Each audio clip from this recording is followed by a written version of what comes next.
आज आपण या व्हिडिओमध्ये शूज साईज आपण सॉक्स शिवून घेणार आहोत.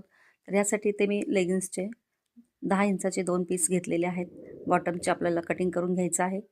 त्यानंतर आपल्याला आपल्या पंजाचं मेजरमेंट घेऊन यावर आपल्याला दोन्ही साईडनं अर्धा-अर्धा इंच मार्जिन सोडून वरती 4 इंच घ्यायचं आहे.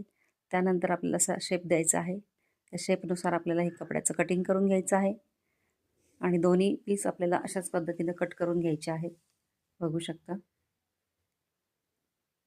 तर खूप सुंदर आणि इझी पटकन होणारे सॉक्स आहेत हे आणि स्ट्रेचेबल असल्यामुळे पायात फिटिंगला चांगले बसतात. तर इथे मी 1 इंचावर सेंटरला मार्क करून खाली सरळ रेषा घेतली आणि इथे कट केलं.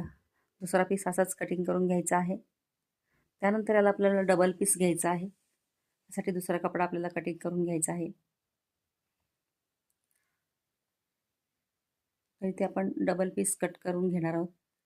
तिथं झालेले आहेत. तर आपल्याला सी आकार जो आहे तो आपल्याला शिवून घेतला. त्यानंतर दोन्ही टोकं जोडून घेतली आणि असं आपल्याला राऊंड शेपमध्ये शिवून घ्यायचं आहे. थोडंसं वरच्या साईडला इथे मार्जिन सोडायचं आहे. मी खडूनी मार्क केलं. थोडं मार्जिन सोडून आपल्याला दोन्ही बाजू शिवून घ्यायच्या आहेत.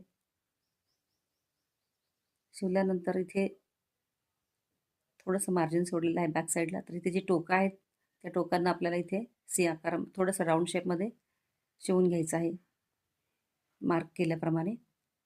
तर इथं शिवून झालेला आहे. आपण कट पण केलेला आहे तो पीस. त्यानंतर एक्स्ट्रावाला पीस आपल्याला आतल्या साईडने एक फोल्ड करून घ्यायचा आहे. डबल लेअरमध्ये हा शूज बनतो.